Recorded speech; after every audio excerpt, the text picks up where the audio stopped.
importante que haya un ciudadano fuera de la Junta o donde haya conflictos entre partidos, un ciudadano ejemplar, honesto, capaz, con vocación cívica, que la Constitución le permita ser escogido, que no haya ninguna ley que se lo prohíba, perfectamente puede ser.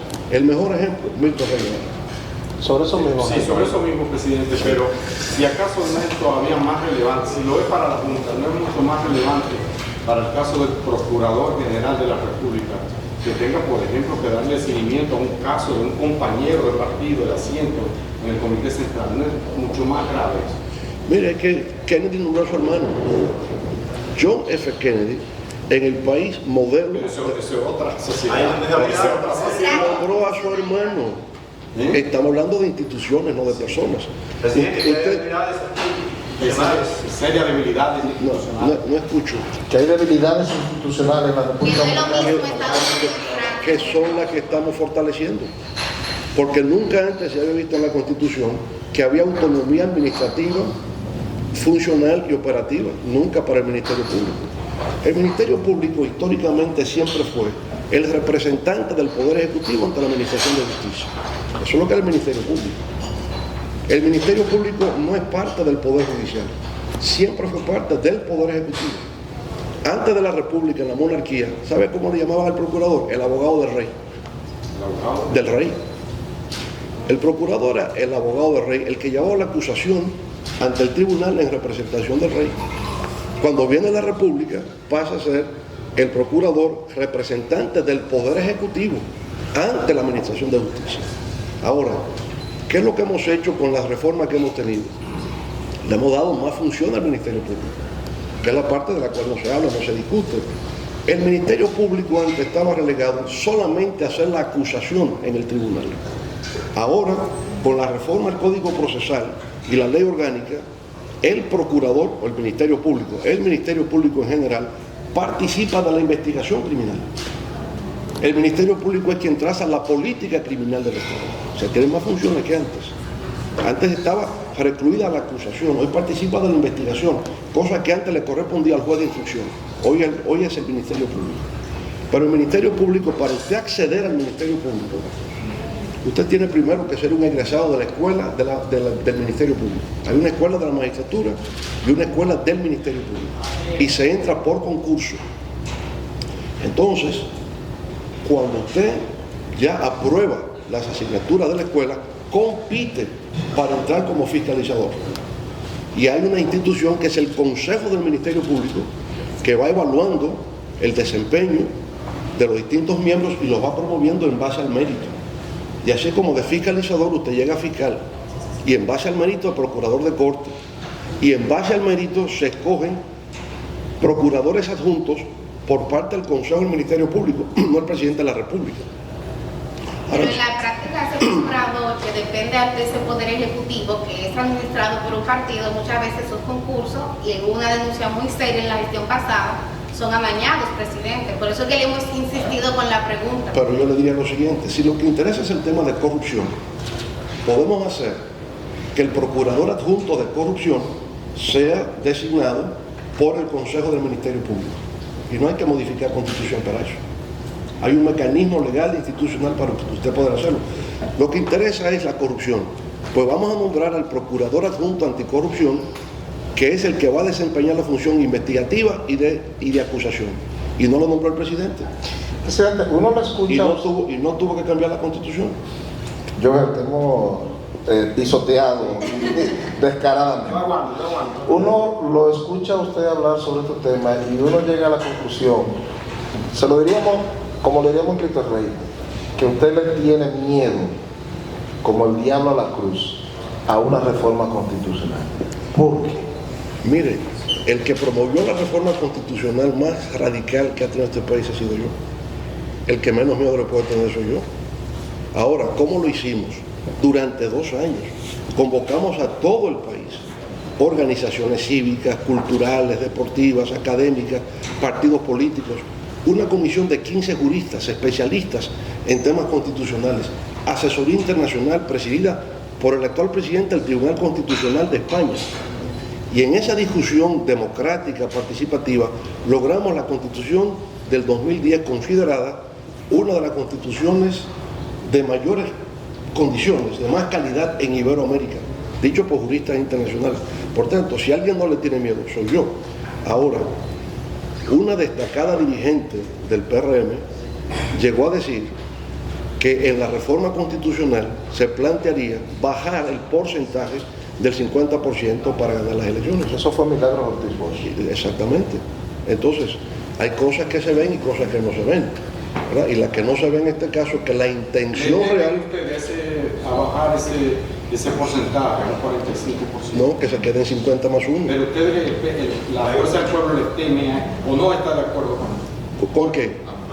con que se baje el... ¿Y por qué hay que bajarlo? Porque hay que bajarlo. O sea, eso ha funcionado bien. Desde el año 1996 aquí estamos celebrando elecciones con el 50 más 1. Y el PRM ganó con el 52%. En el 2020 ellos ganaron. ¿Por qué quieren bajar? Ah, porque los números no le dan. Entonces quieren acomodar a la Constitución a sus encuestas. Y eso no puede ser. Un país no puede estar cambiando la Constitución porque las encuestas no le den un partido político. Eso sí es debilitar las instituciones democráticas de un país. Y ahora, ¿qué pasa? Confesión de parte, relevo de pruebas. Salió de la primera vicepresidenta actual de ese partido diciendo que inclusive el 50 más 1 es corrupción. El argumento es que 50 más 1 equivale a corrupción. Profesor, y...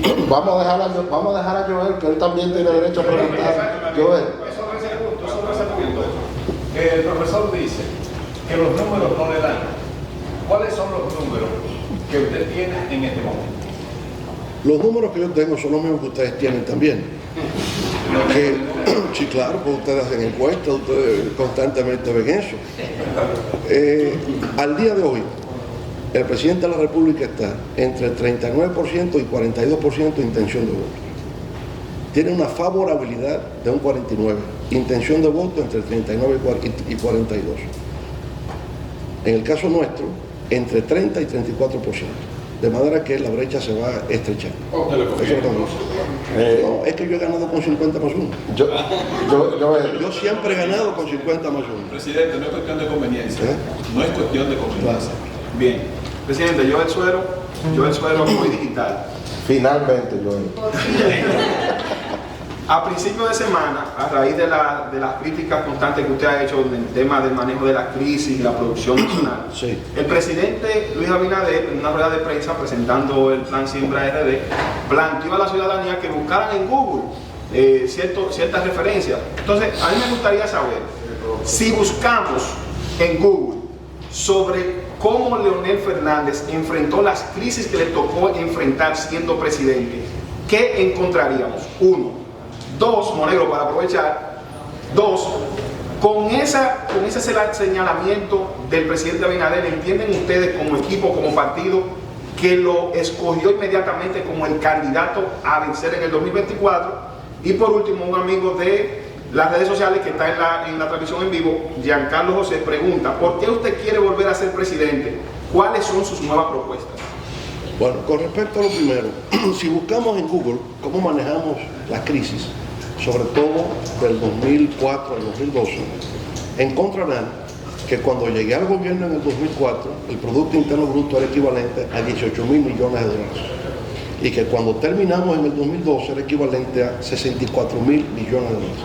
Por tanto, en Google encontrarán que en medio de crisis la economía creció 47.000 millones de dólares, más que en cualquier otra etapa de la historia de la República Dominicana. Eso se llama manejar una crisis adecuadamente. La crisis se convirtió en una oportunidad para acelerar el proceso de transformación de la República Dominicana. Eso lo van a encontrar en Google. Añadimos 47.000 millones de dólares en 8 años, encontrando la economía con 18.000 millones, añadimos 47.000, es decir, más del doble, casi el triple, y llegamos a 64.000 millones de dólares. Por eso se entiende que manejamos la crisis adecuadamente. Convertimos la crisis en una gran fuente de progreso y de prosperidad para la República Dominicana. ¿Respondí a la primera? Eso lo van a encontrar en Google. La segunda es, ¿entiende usted que con ese señalamiento lo ha enfocado usted el gobierno como el candidato a vencer en el 2024? Bueno, es que él está viendo las encuestas también. Él está viendo. Y él está viendo que la fuerza del pueblo es la fuerza en ascenso hoy día en la República Dominicana, en todas partes. Mire, nosotros estuvimos este fin de semana en Samaná, un pueblo pequeño. con electores, digamos, reducidos en comparación.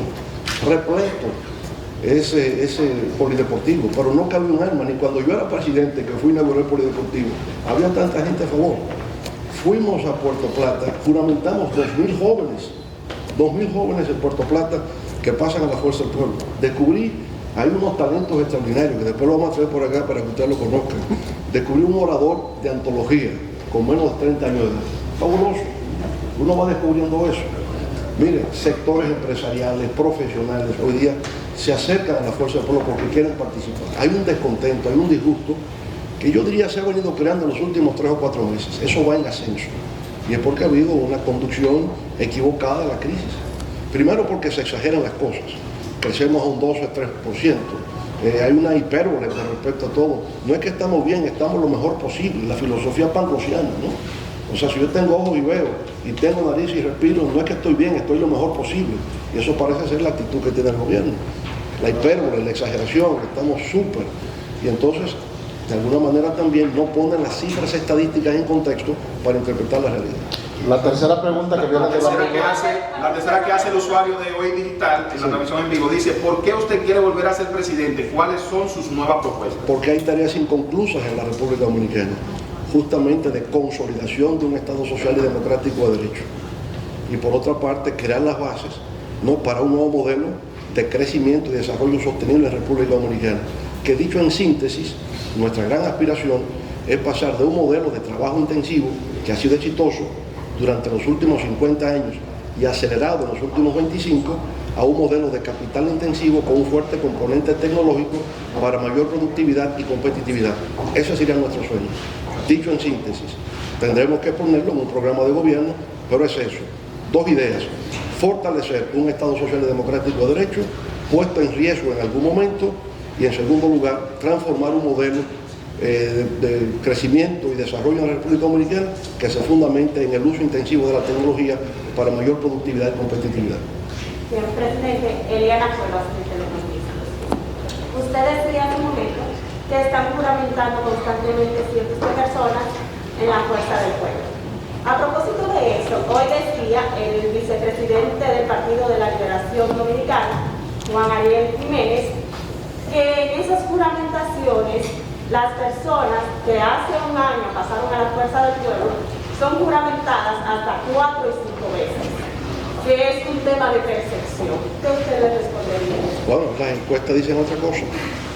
Las encuestas están indicando que somos una fuerza en crecimiento, y por otra parte son figuras del comité político y del comité central que están viniendo, que se vieron fue la semana pasada, no 2 años atrás, es de ahora, reciente. En ese mismo sentido, son personas del comité político y comité central. Pero le diré algo, no solamente de ahí, están viniendo grupos profesionales, abogados. Nosotros juramentamos hace poco cientos de abogados a la Fuerza del Pueblo. La semana pasada juramentamos 800 profesores universitarios. La vanguardia estudiantil dominicana completa pasó a la Fuerza del Pueblo. O sea, el movimiento estudiantil universitario pasó a la Fuerza del Pueblo. De eso hace menos de un mes. En Santiago los médicos. En Santiago, exactamente, en todas partes. Eso no se discute hoy día. El ascenso de la Fuerza del Pueblo se respira en todo el territorio nacional. Están pasando a la Fuerza del Pueblo miembros del comité político y el comité central del PL. Vimos la juramentación de una persona que era un defensor acérrimo del expresidente Danilo Medina, el señor Ricardo. ¿No teme Leonel Fernández que llegue un emisario del expresidente a la Fuerza del Pueblo? Caballo de Troya.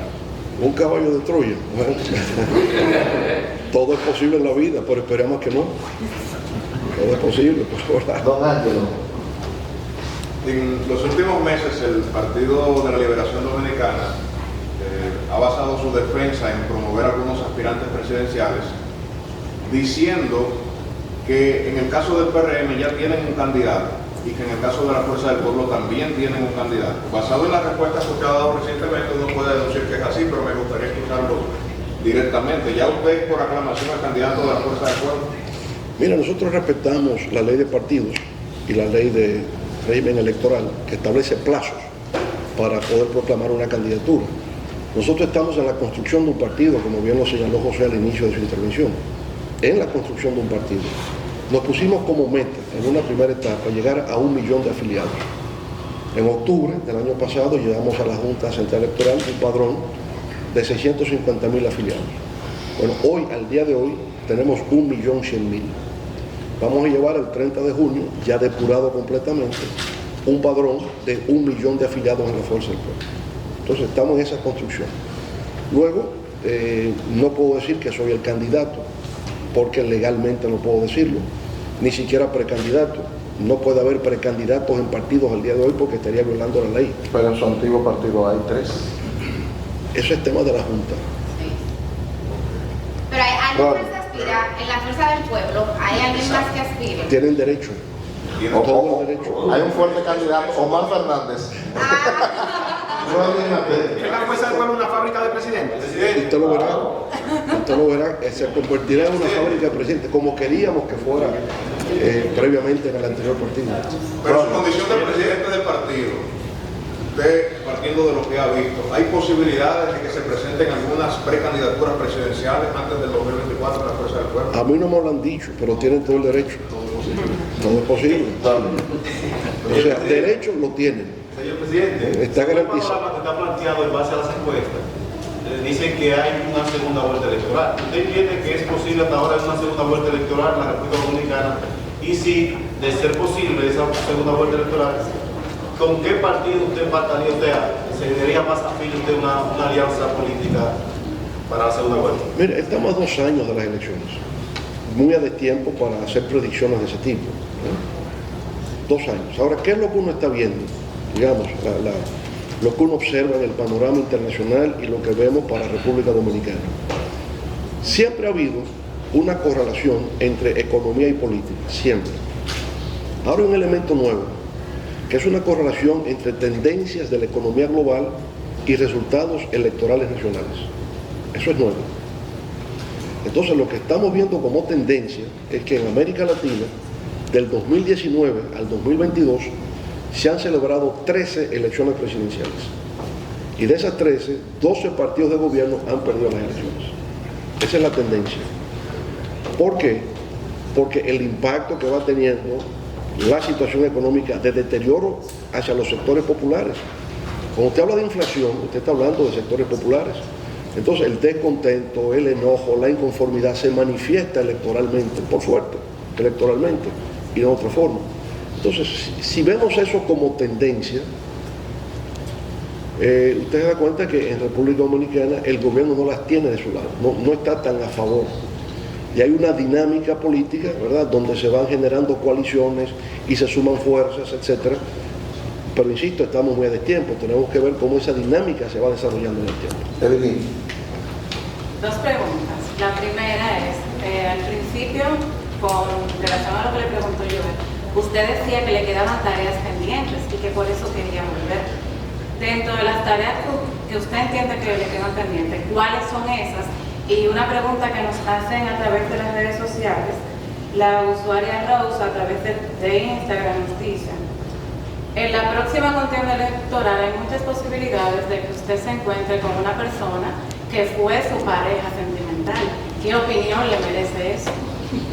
Bueno, empezando... Creo que fue la que más lo ha soportado usted.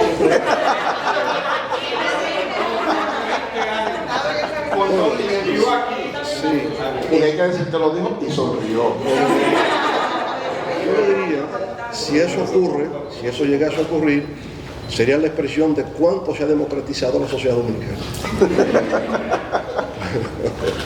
¿Verdad? Y la otra fue que... ¿Cuáles son las tareas pendientes? Bueno, mire, hay tareas siempre inconclusas de la sociedad vieja. Tenemos problemas todavía de apagones al día de hoy. Hay un tema de acceso al agua potable todavía. Hay problemas de viviendas, de vertederos, todos los problemas del pasado. Falta de educación de calidad, acceso a un sistema de salud deficiente. Son los temas de la vieja agenda que no terminan por resolverse plenamente. Pero no hemos resuelto eso cuando ya tenemos los temas del futuro, que tienen que ver, cuando hablaba de una economía de capital intensivo, me refiero fundamentalmente a la robótica, me refiero a la biotecnología, a la inteligencia artificial, a los algoritmos, ¿verdad?, a esa sociedad nueva, al web 3.0, que va a venir concomitantemente con los problemas viejos. Entonces nosotros tenemos una doble agenda. La doble agenda es seguir enfrentando los problemas del pasado y avanzar en los desafíos de los problemas del futuro. Germán Martes. Señor presidente, un gran líder latinoamericano que usted conoce muy bien, Omar Torrijos, dijo en una biografía que yo me leí, que decía que la primera función de un líder era preparar su relevo. Hay quienes lo entienden, por ejemplo, el fundador de este grupo de comunicación tiene su relevo, hay algunos representantes de esa nueva generación aquí. Se le ha hecho la pregunta 2 veces, yo quisiera que fuera más específico. ¿Se considera usted predestinado? Es que no hay otro en el PLD, usted ha ocupado 3 veces la presidencia de la República. ¿No cree que hay otro que es tiempo de pasar la antorcha, que haya alguien que pueda hacerlo también como usted? Pero es que yo la pasé siempre. A veces se nos olvida que en el año 2000, cuando se me presionaba para que yo modificara la Constitución y fuera candidato, yo cedí a Danilo Medina. El candidato del PLD en el año 2000 fue Danilo Medina. El candidato del PLD en el año 2012 fue Danilo Medina, no fui yo. Así que yo he pasado la antorcha. Y creo que la fuerza del pueblo será esa fábrica de presidentes y de senadores y de diputados. A eso aspiro. De manera que yo no he sido predestinado, yo he sido el más democrático de todos. Cuando no me ha tocado, yo he pasado la antorcha, sin discusión. Y cuando yo ganaba candidaturas a diputados en el PLD, en primer lugar, y me la quitaban, tampoco peleaba por eso. O sea que yo he sido desprendido siempre con eso de tener cargos públicos. Yo fui fundador del PLD en el año 1973, venía del PRD, del Frente Universitario Socialista Democrático, de la JRD. Y para llegar al comité central del PLD me pasaron del 73 al 86, 13 años, y yo nunca dije nada. Y era un dirigente destacado, encargado de la página internacional del periódico, activista en la línea noroeste, todos los fines de semana entre Montecristi de Jabón y Santiago Rodríguez. Y me tomé 13 años para llegar al comité central del PLD. Así que yo no soy un predestinado, jamás me consideraré un predestinado, ¿verdad? Yo soy un mortal sensible. El mejor candidato, sí. No lo decido yo, lo decidirá el pueblo, y si la fuerza del pueblo lo considera. Yo no me impongo nunca. Yo hago un trabajo, y el trabajo que yo hago siempre es pensando cómo puede beneficiar al pueblo dominicano. Si la gente entiende que en esa tarea que hacemos, sin procurarnos cargo alguno, merecemos el cargo, bueno, lo asumimos como responsabilidad. Miguelito Ferrer. Ahí mismo, actualmente hay presidenciables en la fuerza del pueblo, aparte de usted. Hay. Potencialmente hay muchos. Aquí están.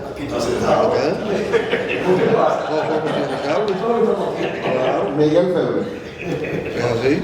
Profesor, usted está inmerso, ha dicho, en la construcción de un partido, Fuerza del Pueblo. Los partidos en el continente están en un rezago o caminando un poco hacia atrás. Aquí hay amagos de eso. ¿Usted cree que puede ocurrir en República Dominicana lo que ha estado ocurriendo en el continente, en ese plano? Bueno, esperemos que no ocurra, Miguel, porque pilares fundamentales de la democracia son los partidos políticos. Y si los partidos se debilitan y desaparecen, viene el demagogo de turno y se alza con el poder. ¿A usted lo acusaron de demagogo? Yo pienso que fue un exabrupto emocional momentáneo.